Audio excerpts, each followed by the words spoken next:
Assalamualaikum warahmatullahi wabarakatuh. 17.36 Kamis 25 Desember. Kembali lagi dengan Taufik Pradana di Rekaman Pikiran.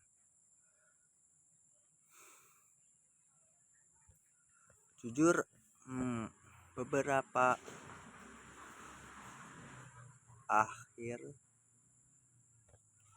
hari terakhir ini, setelah ini sih mikir apa ya? Ini bingung ya. Harus ngomong apa? Ya? Oh iya, ini kan yang bahas tentang bagaimana menurut saya atau experience pengalaman saya dalam hidup ini terlalu mudah.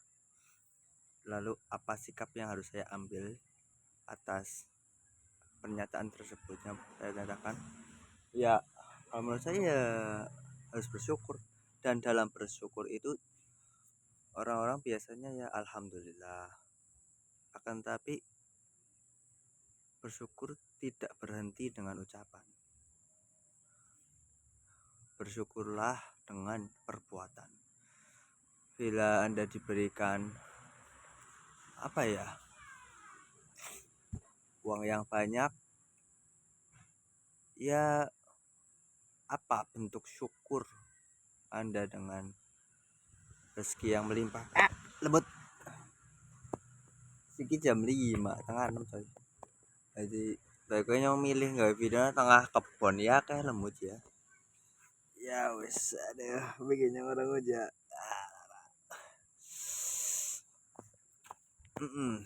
Jadi bersyukur itu juga harus memiliki bentuk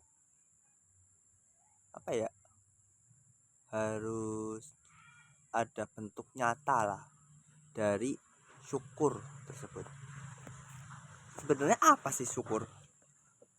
Bersyukur, gratitude.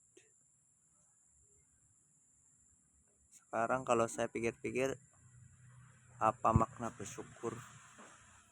Apa menurut kalian? Apa itu arti bersyukur?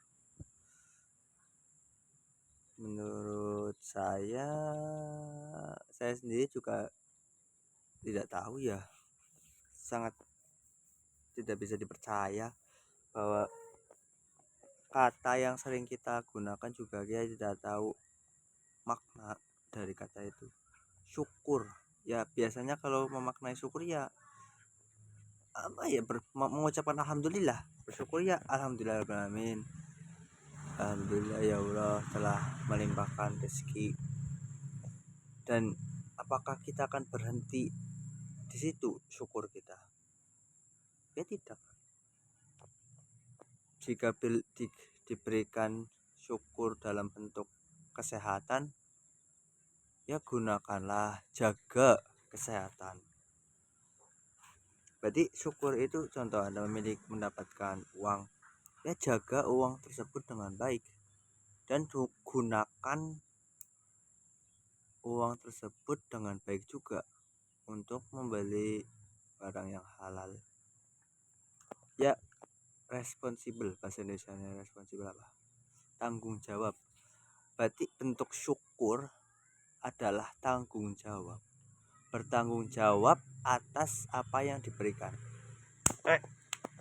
Berarti kalau Anda diberikan waktu, maka apa bentuk tanggung jawab Anda telah diberikan waktu luang, telah diberikan hidup oleh Allah Subhanahu wa taala. Apa tanggung jawab Anda di dunia? Kan setiap peran dalam hidup, peran dalam arti seperti berperan sebagai ibu, berperan sebagai guru, berperan sebagai anak, pastilah memiliki tanggung jawabnya masing-masing. Lah, berarti bentuk syukur adalah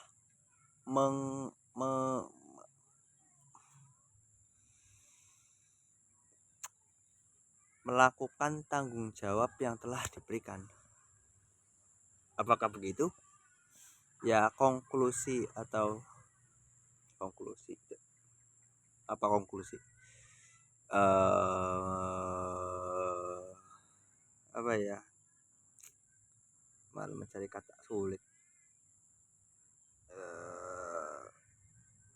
Ya intinya pemaknaan dari kata syukur atau bentuk nyata syukur adalah tanggung jawab. Paling tidak dari percakapan beberapa menit yang lalu ya, kalau saya mencari di Google atau searching mungkin di kitab atau ensiklopedia bahasa Arab atau ensiklopedia Islam, mungkin arti kata syukur juga berbeda. Akan tapi kan juga ada buku yang bisa berisi apa ya namanya,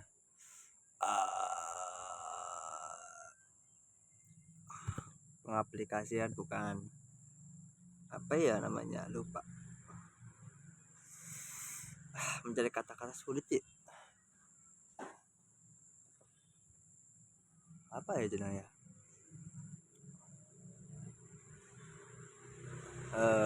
pengaplikasian syukur ya, bentuk nyata lah, kegiatan apa ya, kata-katanya yang bingung kok, lupa lah ya, intinya tindakan syukur. Kalau syukur secara kata-kata kan alhamdulillah, akan tapi apa bentuk tindakannya, ya intinya itulah ya, Anda pasti paham. Sumurnya ambles. Jadi begitu tadi, bahwa saya diberikan kemudahan dalam hidup, maka saya harus bersyukur dengan melakukan tugas yang saya miliki, yang diberikan, dan melakukan tanggung jawab dari peran-peran yang saya perankan sebagai anak, sebagai mahasiswa, sebagai apa ya, sebagai teman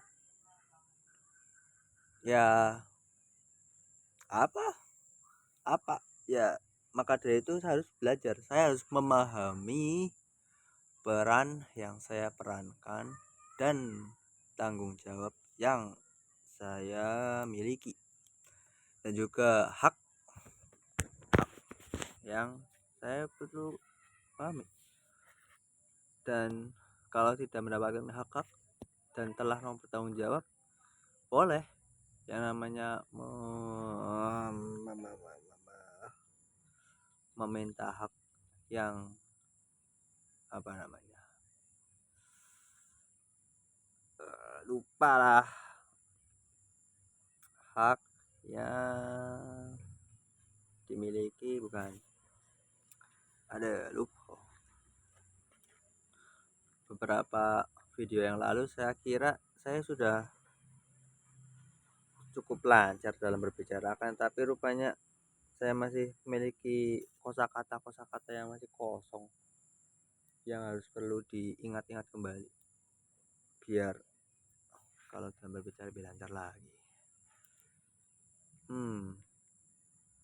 Karena kalau orang jarang bicara pasti kan jarang menggunakan kata-kata, dan semakin jarang menggunakan kata-kata ya semakin sedikit kosakata yang dimiliki, maka semakin tidak lancar dia berbicara, karena ya tidak tahu mau bilang apa, karena tidak ada kata-kata yang bisa digunakan, harus mencari kata-kata. Jadi biasanya kosakata itu diambil dari lawan bicara, teman, siapapun lah. Itulah kenapa orang sekarang itu dalam menggunakan bahasa Jawa kromo itu jarang, karena yang menggunakan jarang, antara orang tua dan anak juga jarang. Saya bertanya apa bahasa kramanya kata tertentu, orang tua saya tidak mengetahui. maka itu jangan salah kalau anaknya juga tidak mengetahui. Bagaimana saya tahu bila saya tidak diberitahu? Setelah saya bertanya. Jadi bukan pasif ya, bukan pasif. Oh nyora dhewe ngerti ya, nyora ngerti ya.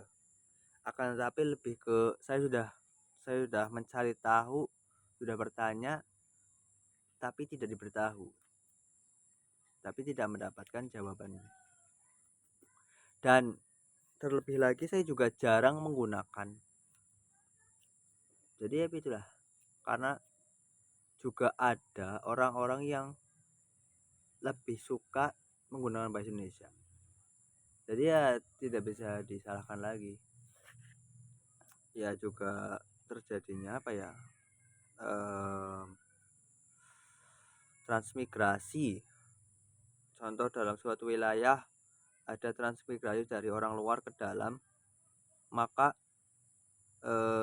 bahasa yang digunakan akan ada gesekan.